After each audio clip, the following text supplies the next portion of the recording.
여러분 안녕하십니까? 터키통 아저씨 이철입니다. 제가 얼마 전에 기사 하나를 접했는데요. 우리 그 김해 박물관이 2024년 10월부터 2025년 2월까지인가요? 히타이트 유물 전시회를 한다는 그런 기사였습니다. 저한테는 참 의미 있는 그런 기사였는데요. 왜냐하면 저는 한 20년 전에 이런 히타이트라는 이런 책을 한번 낸 적이 있고요. 시간이 참 많이 오래되었는데, 그래서 국립 김해박물관을 한번 가보기로 했습니다. 그런데 때마침 책 읽는 고양이라는 이런 출판사에서 일상이 고고학, 나 혼자 대가야 여행이라는 이런 또 책이 또 나왔더라고요.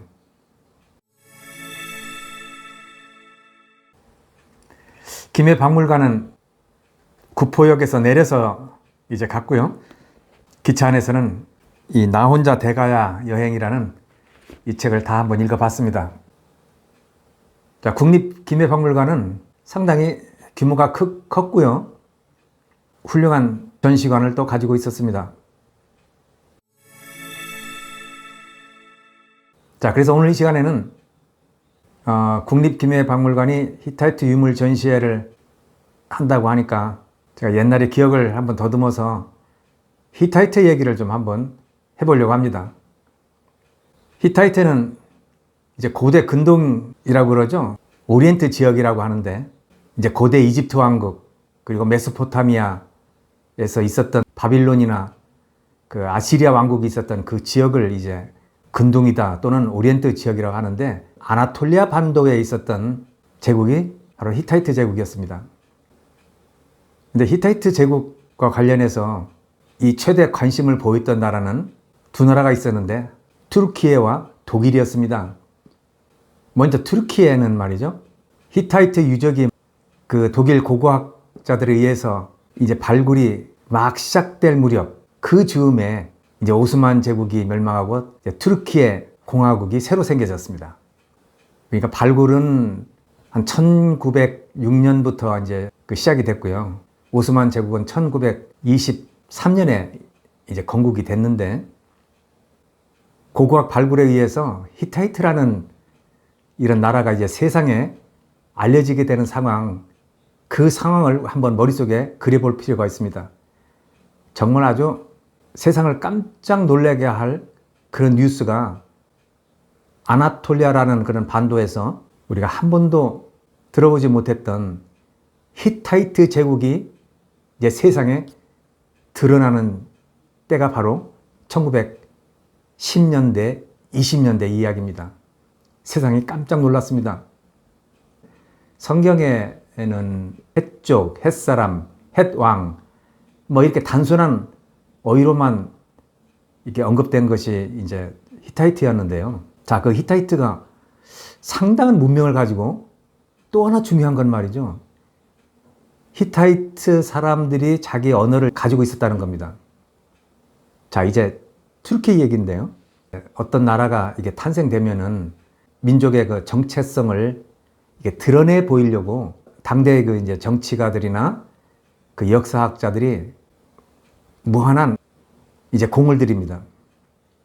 말하자면 이 민족을 하나로 이렇게 단합시킬 수 있는 어떤 역사적인 이념은 없을까, 이런 데 초점이 맞춰지는 거죠. 현재 그 중앙아시아에 5개국이 있지 않습니까?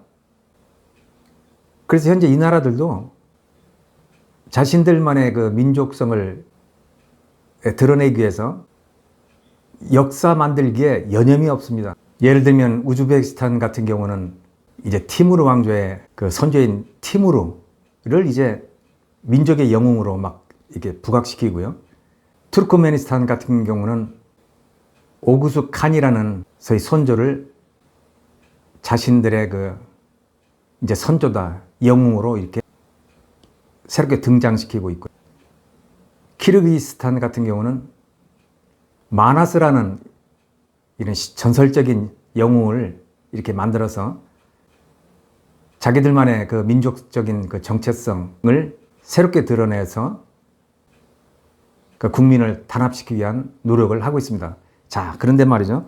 이제 튀르키예에서 1923년에 이제 국부 아타투르크가 이제 튀르키예 공화국을 새로 건국을 하니까 똑같은 문제가 발생을 했습니다. 새로 건국된 나라의 어떤 정체성을 이제 좀 더 화려하게 이게 등장시켜야 하는데, 여기서 신생 튀르키예 이제 공화국은 소위 민족적인 그 정체성을 이제 설명하기 위해서 히타이트를 튀르키예 그 민족과 역사에 연결시키게 되었습니다. 히타이트는 기원전 17세기에서 한 12세기까지 한 500년 있었던 이런 제국이었는데, 그 사람들이 사용했던 그 언어가 인도 유럽어족의 그 시조였다는 그 사실은 신생 이제 튀르키예 공화국에게도 상당히 신선한 충격을 주었을 것이라고는 쉽게 이렇게 짐작할 수 있는 일입니다. 그래서 바로 이제 국부 아타투르크가 튀르키예 역사학회를 이렇게 창립을 시키거든요. 첫 번째 목적은 튀르키예가 고고학 발굴을 이제 참여하기 위해서 이제 국부가 저 역사학회를 설립하라고 지시를 한 겁니다. 자, 그런 과정에서 이제 태양 어론이라는 게 있습니다. 태양 어론. 태양은 이제 하늘에 있는 거고요. 어는 이제 말이란 뜻인데, 이제 태양 언어 이론이다 뭐 이렇게 이제 번역을 할 수 있는데, 이게 무슨 얘기냐면 바로 히타이트가 그 발굴되기 전에 이미 서양 사람들은 이제 수메르 그 점토판을 획득하지 않았습니까?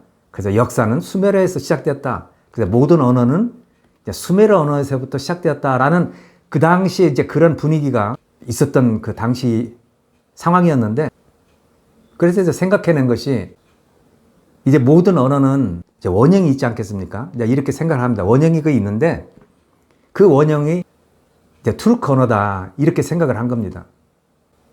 그래서 옛날 사람들은 그 태양신에다가 뭐 하나 숭배를 했지 않습니까? 태양신.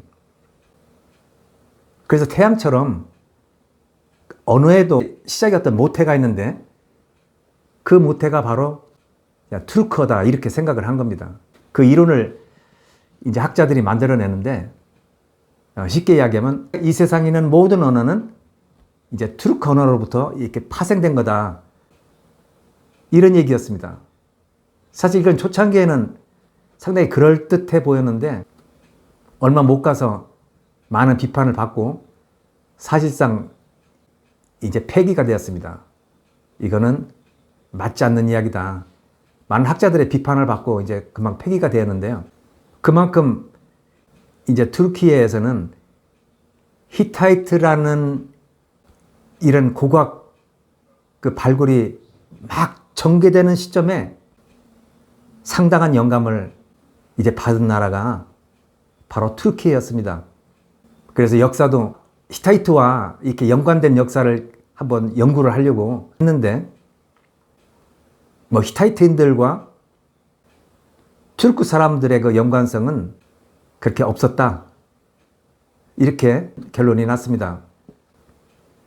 그럼에도 불구하고 히타이트가 튀르키예가 있는 아나톨리아 반도에서 출발한 나라였기 때문에, 제국이었기 때문에 튀르키예는 히타이트에 대한 그 애정을 상당히 많이 가지고 있는 나라였습니다. 자, 두 번째 나라는 이제 독일이었습니다. 이제 19세기 들어가면서 말이죠. 이제 서양 나라들, 예를 들면 영국이다, 프랑스다, 독일, 이런 나라들은 이 근동 지방에서 이제 고고학 발굴을 하는데 아주 경쟁적으로 참여를 했습니다.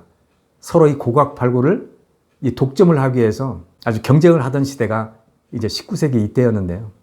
히타이트도 마찬가지였습니다. 이 발굴 과정 얘기는 상당히 드라마틱한 그런 스토리가 많은데 여기서 다 그걸 설명할 수 없는데 말이죠.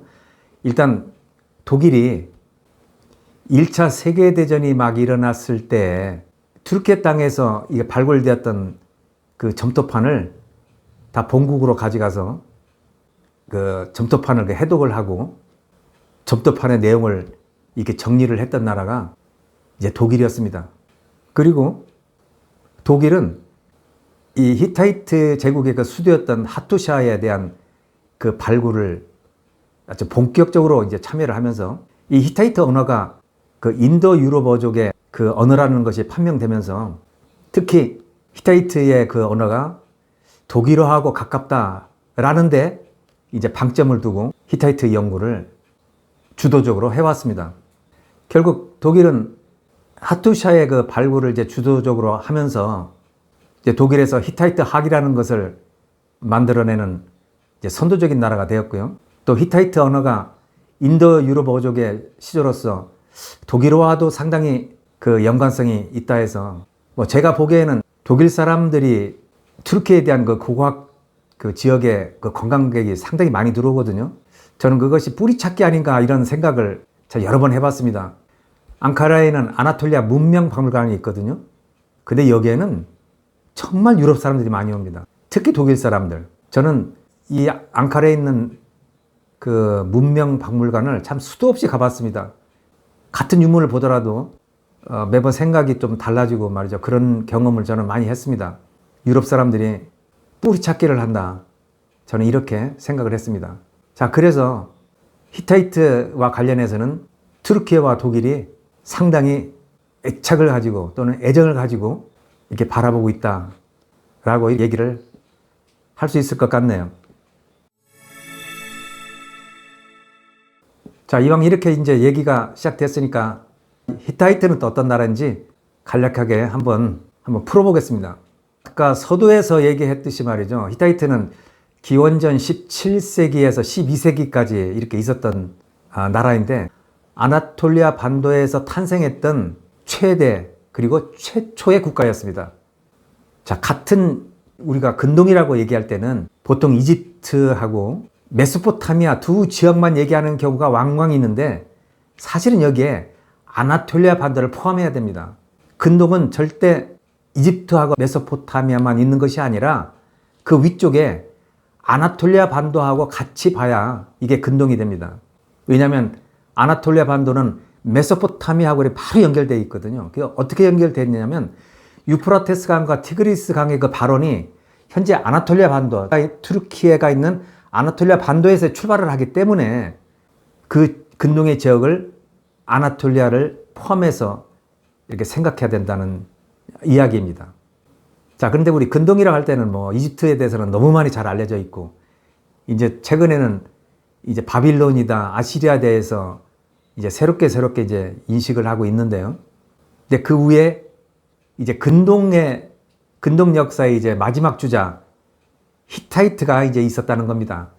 그래서 이집트, 바빌론, 아시리아, 히타이트. 자, 이것이 근동 고대 역사에서 그 네 개 이제 주체적인 그런 나라였고요. 자, 이 나라 외에도 사실 수많은 이제 왕국들이 뭐 있었는데 이제 크게 보면 이런 네 개 제국으로 이렇게 생각할 수 있는 거죠. 근데 이집트나 이제 메소포타미아는 강이 있었지 않습니까? 이제 이집트는 나일강이라는 게 있었고요. 메소포타미아에는 유프라테스 강과 티그리스 강이 이렇게 있었는데 아나톨리아에는 사실 이 두 지역과는 좀 별개로 좀 척박한 그런 땅에서 이제 문명이 하나 이루어진 겁니다. 그 문명을 그 이뤄낸 것이 이제 바로 히타이트였다. 이렇게 얘기할 수 있는 겁니다. 히타이트도 참 거대 제국이었다. 이제 두 번째 히타이트의 이제 특징은 아까도 얘기했듯이 언어적으로 얘기하면 인도 유럽어족의 언어를 이제 쓰는 그런 민족이었다는 것이 판명되지 않았습니까? 조금 시대를 이제 후반으로 이렇게 연결시켜 보면 이제 페르시아어가 인도 유럽어족에 속하죠. 히타이트와 이제 페르시아는 뭐 연결시킬 수 없습니다만은 자, 인도 유럽어족은 이제 세계에서 가장 많이 이 사용하는 인구수를 가진 그 언어군이 바로 인도 유럽어족이죠. 근데 히타이트 사람들이 그 기록해놨던 그 점토판에는 말이죠. 사실 히타이트 자신들만의 그 언어로만 기록한 게 아니라 이 근동 지역의 외교적인 언어, 그러니까 공식 언어는 사실은 아카드 언어였습니다. 히타이트인들이 사용했던 언어가 지금 현재까지 제가 알기로는 한 8개 언어가 지금 확인되는 걸로 알려지고 있는데요. 자신들과 이웃에 있던 그런 언어들을 모두 이렇게 수용한 나라가 바로 히타이트였습니다. 어떻게 보면 그 다문화의 그 상징적인 나라가 바로 히타이트였다, 이렇게 얘기를 할 수 있습니다. 자, 또 하나 이제 특징은 뭐냐면요. 이제 인류 역사적인 관점에서 보면 기록적인 하나 사건이 있는데, 그것이 이제 카데시 전투였습니다. 이제 히타이트 왕, 그 당시 근동의 이제 최강국이었던 이집트와 이제 패권 싸움이 이제 경쟁이 이제 벌어지는데, 드디어 이제 두 제국 간에 이제 무력 충돌이 이루어집니다. 자, 때는 서기 1275년, 장소 시리아와 현재 투르키의 이제 국경 근처에 있는 오론테스 강이라는 데서 이제 전투가 벌어지는데, 오론테스 강에 이제 카데시라는 이제 포인트에서 전쟁이 일어나서 이제 카데시 전투라고 하는데요. 세기적인 전투였습니다. 자, 여기에서 각자는 자국이 승리했다고 다 기록을 해놨습니다. 히타이트는 히타이트가 승리했고, 이집트는 자신들이 승리했다고 또 기록을 해놓았습니다. 여기서 중요한 것은 누가 승리했고 누가 패배했는가, 이것이 중요한 것이 아니고요. 포인트는 어느 한쪽도 상대방을 완전히 제압하지는 못했지만 그러나 전쟁은 끝났다. 자, 이렇게 얘기할 수 있는데요. 이제 전쟁이 끝나고 한 16년이 지난 기원전 1259년에 양측 간에 평화조약을 체결하게 되는데, 이 평화조약이 인류 역사상 상당히 의미 있는 것이었습니다. 첫 번째, 이것이 이제 강대국 간에 이제 전쟁을 한 후에, 자, 우리가 서로 동맹을 하면서 돕자, 이런 의미의 이제 평화조약이라는 것이었고요. 그래서 요즘 이제 개념으로 하면 집단 방위 조약이라는 거 있지 않습니까? 제3국이 이제 일방을 이렇게 침략을 해오면 그 침략이 내가 받은 이제 침략으로 간주해서 같이 공동으로 이제 대응한다, 이런 집단 방위 개념인데, 오늘날 나토의 한 회원국이 침략을 받으면 이제 회원국이 공동으로 대응한다, 이런 거였는데, 바로 히타이트와 이집트가 그 나토의 집단 방위 개념에 그런 조약을 체결한 겁니다. 상당히 의미가 있는 것이었습니다. 히타이트와 이제 흥미가 있는 것은 기원전 12세기에 히타이트가 갑자기 이제 역사에서 사라집니다. 역사에서 사라졌다는 얘기는 뭐냐면, 그동안 히타이트인들은 이제 점토판에 그 역사를 이렇게 기록해 놓았는데, 이 멸망한 것과 관련해서는 점토판이 없는 겁니다. 갑자기 사라졌다. 역사학자들은 그 당시 정체를 알 수 없는 바다 민족의 그 침략을 받아서 이제 히타이트가 이렇게 사라졌다, 이제 그런 보는 견해도 있고요. 또는 누군가의 침략을 받아서 그 수도가, 히타이트의 그 수도가 이제 불바다가 되었고, 그렇게 해서 많은 사람들이 또 다른 곳으로 또 이주를 해서 그 기록을 남기지 못한 것이 아닌가, 이렇게 또 생각을 합니다. 바다 민족이 누군가에 대해서는 사실 지금도 미스테리로 남아있고요. 그 당시 이집트인들이 그 바다 민족에 대해서 6그룹의 이름을 이렇게 기록해 놓은 거는 있습니다. 근데 그 이름들이 사실상 누구인지는 아직 구체적으로 밝혀진 것이 없는데, 현재까지 히타이트가 어떻게 해서 망하게 되었는지 이런 것에 대한 구체적인 아직 증거는 밝혀지지 않고 있습니다. 이렇게 해서 대략 히타이트가 어떤 나라였는지 한번 살펴보았는데요. 자, 우리가 히타이트라는 말이 별로 이렇게 낯설지 않죠. 왜냐하면 히타이트가 철의 왕국이라는 것을 철의 왕국이라고 알고 있고, 또 우리나라 역사에서 그 가야가 또 철의 왕국이라고 알려져 있지 않습니까? 그러니까 히타이트와 가야의 그 동일성, 이제 철의 왕국이라는 어떤 동일성이 있었고, 또 우리나라는 이제 글로벌 그 철강 기업인 그 포스코를 또 가지고 있는 나라 아닙니까? 그러니까 철에 대해서 또 특히 우리 한국인이 또 관심이 많지 않습니까? 그래서 히타이트가 이제 철의 제국이다, 철의 왕국이다라는 이런 말이 나오면서부터 우리가 그 히타이트에 관해서는 그 막연히 그런 관심을 가지고 있는 것도 사실인데요. 이제 조만간 이제 국립기묘박물관에서 히타이트 유물전이 열린다고 하니까 가능한 많은 사람들이 박물관에 전시된 그 유물을 보면서 히타이트를 한번 느껴봤으면 좋겠습니다. 저도 이제 전시가 시작되면 바로 박물관에 가서 한번 재미있게 한번 살펴볼 예정입니다. 자, 오늘 방송은 여기까지입니다. 시청해주신 여러분 고맙습니다.